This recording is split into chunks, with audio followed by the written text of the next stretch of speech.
We'll move on back to Senator Baker. Just going back to a comment that you made earlier as to whether or not the Auditor General of Canada has the power to compel that answers be given. Of course, the Auditor General is auditing the Senate, so I'm very well versed in the powers of the Auditor General. And the Auditor General, of course, has the power of a commissioner of the Public Inquiries Act, which gives them the power to do exactly what the Chief Electoral Officer is requesting right now. And I checked into it. You're correct that it's not been used, to my knowledge, but if the Auditor General continues with his audit, I imagine to the other place, maybe they will need such authority. Your comment regarding the Director of Public Prosecutions is interesting, and you read that as a part of our system of law in Canada, that there is a separation of powers between the investigative and the prosecution service. And of course, Senator Desjardins was a great police officer, going back, my goodness, 30 years, and his father before him. And he will admit to you on that point that he laid all the charges, but the Public Prosecution Service of Canada, the auditor, the Attorney General, decided whether or not to pursue it in court. And so you're absolutely right in your right commentary. Now, do you have anything else that you'd like to say to the committee apart from what you've already said? No, I don't think so. I would just reiterate that this is a very important bill, monumental, as has been said, and I think it really does require due consideration and due deliberation. Thank you. Senator From. Thank you. I just want to follow up because you made the comment twice this afternoon that one of your concerns about the limitations on the Chief Electoral Officer being able to speak is that he won't be able to comment if he sees there are election irregularities. Mm-hmm. And I'm just confused about why, like anybody else, he couldn't refer any irregularities that he is made aware of to the commissioner, who is the investigator. What prevents him from doing that? Well, I suppose nothing prevents him from doing that, but even the commissioner has indicated that his ability to communicate is very limited.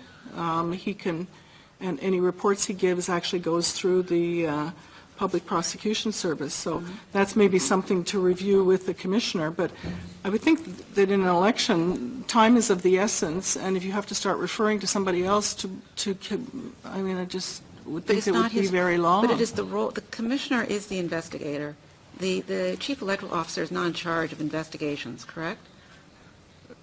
No, there's a separation between the two, but maybe I shouldn't have used it, well, irregularity, or if he wants to clarify something in a process, should the Chief Electoral Officer not be able to do that publicly? Not if it's not his role, and it's not his role. Even right now, it's not his role. Well, but it's when you suspect wrongdoing, if he is trying to, I don't know, educate the public about, you need to be, I don't know. We saw it in the Quebec election where the Chief Electoral Officer came out and clarified. Clarifying who's entitled to vote and who's not entitled to vote? No, it was more than that in Quebec, much more than that. And my interpretation, and I'm certainly not a lawyer, and others will be better able, but under this restriction that is in Article 18, I do not believe that the kind of intervention that the Quebec Chief Electoral Officer made would be allowed. I guess what I'm getting at is that the Chief Electoral Officer has an administrative role, and the Commissioner has an investigative role, and the prosecutor has a prosecuting role, and that these are three separate roles. And the way it is right now, the structure is that the Commissioner is also responsible, the Chief Electoral Officer is also overseeing the Commissioner, and the Commissioner reports to the CEO. But that is not, as I tried to explain earlier, is not an unusual situation. It is in fact quite common that the investigator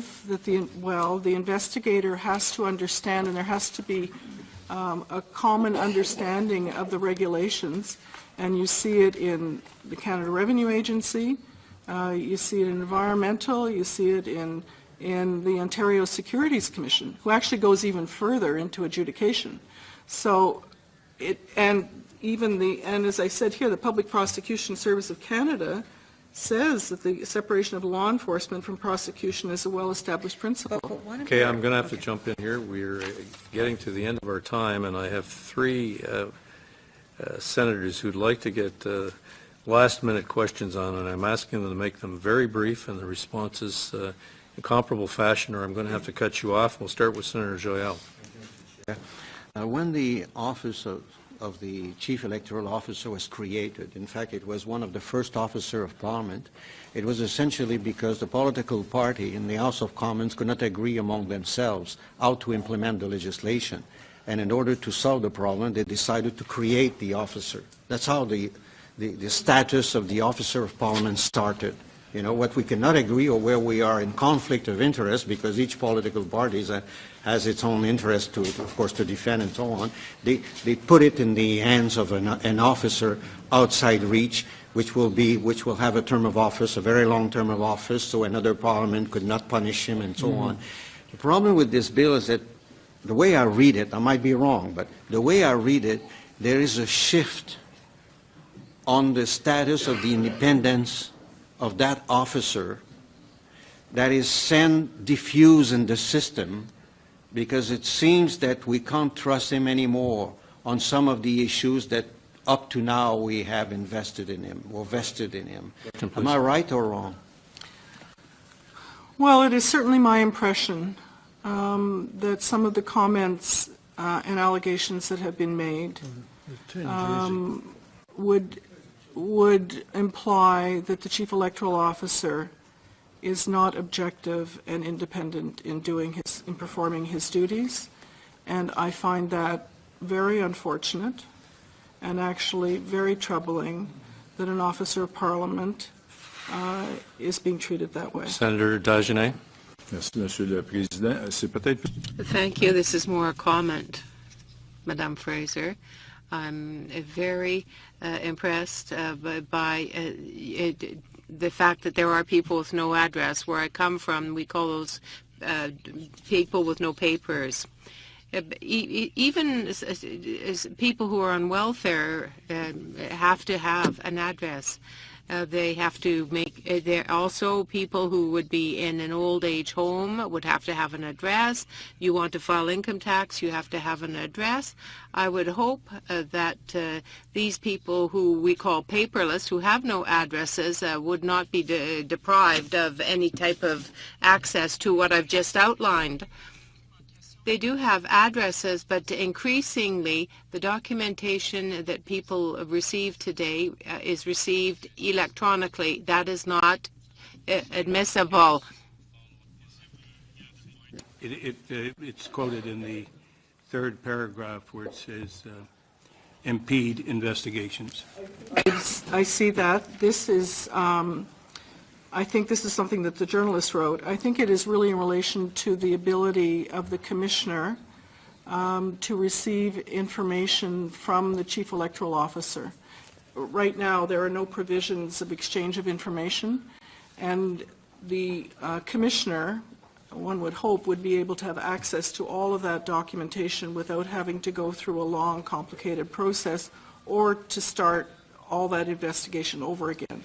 So it really, I think, points to the necessity to establish those protocols, and as well, the commissioner, the current commissioner and the previous commissioner have certainly talked about their ability to compel testimony, which I think is an essential part as well. Okay, thank you, Ms. Fraser. I'll have to end it at that, and we thank you very much for your appearance here today. Thank you. Members will take another brief break before hearing from our next witness.